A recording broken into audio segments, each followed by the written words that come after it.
it's Sam again. I haven't done a video in a few weeks now. I've been working on my blog, which I will leave in the description below. I wanted to talk about my personal experience and my personal opinion about doing shadow work. I have seen a few videos that people have done and a wide variety of sources of how to do shadow work and what shadow work is. And so basically shadow work is the part of the self that has been suppressed for a period of time, and it is done out of this to gain acceptance from other people, so therefore you're going to see it in other people. And typically the signs of your shadow self coming up is seeing what you don't like in other people, or getting what it is that you get angry with very quickly, or a part of the self that you are aware of but you kind of suppress. So a lot of people will experience having the shadow self as kind of like a primal part of the self that they don't acknowledge, so they try to suppress it and make up by being, you know, a specific way or a better person, or kind of not seeing that your dark side as an aspect of yourself. So the shadow self and the light self are kind of two sides of the same coin. In order to be a well-rounded person, you have to be in touch with both sides, or you're never really going to understand yourself and why you do the things that you do, why you're attracted to the people that you're attracted to. It involves a lot of being very real with yourself, so a lot of people don't like to do it because they don't want to feel uncomfortable. But I believe being an empath and a healer, it's very important for me to understand myself, and so therefore I can connect with other people and therefore help them understand why they're doing the behaviors that they're doing. And what I have found is people are kind of more like a mosaic rather than a singularity.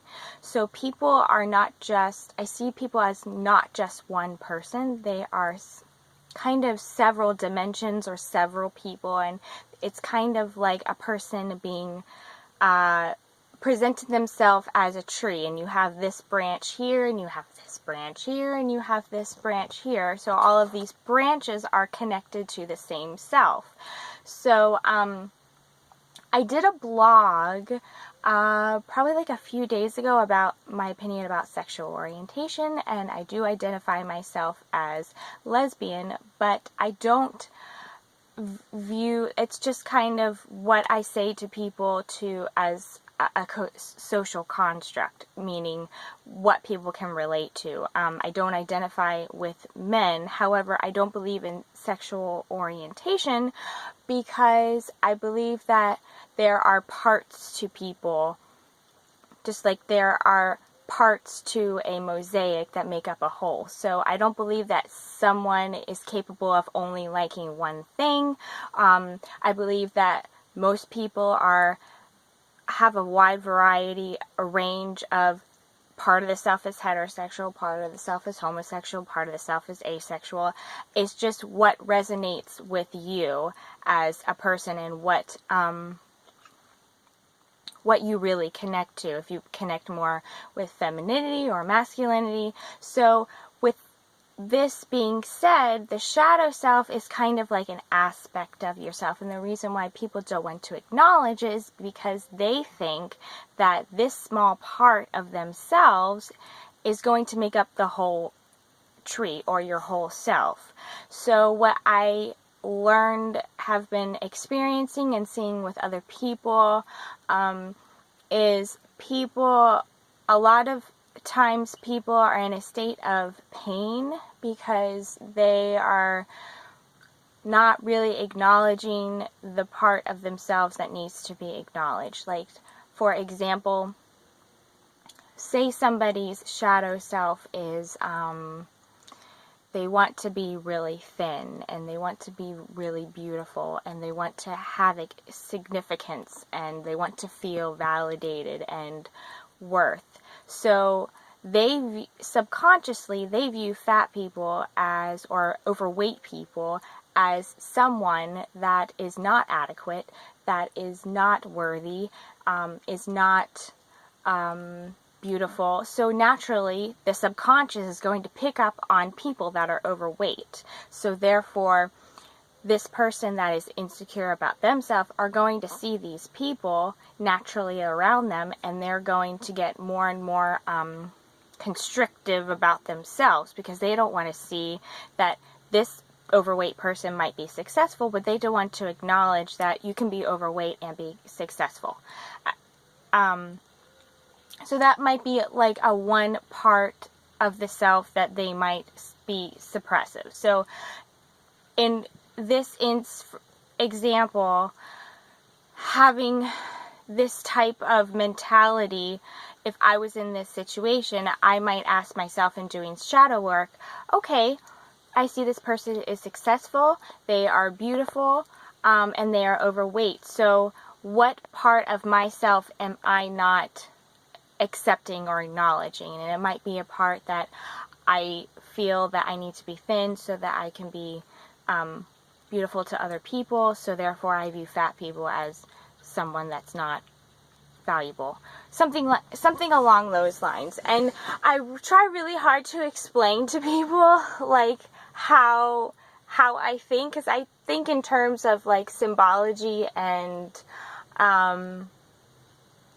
like symbolism, so it's really difficult for me to explain to people in words how I personally do shadow work. So I hope this makes sense to people. And I also had a friend who suggested, when doing shadow work and not suppressing it, you want to make your shadow self not suppressed. So you want to basically put yourself that you don't like into a box, but in a way that is helpful for that shadow self. So whenever you feel the need to tap into it, you can go to this box or this house or whatever you need to access this part of yourself in order to gain guidance. So say somebody has a shadow self of murder, or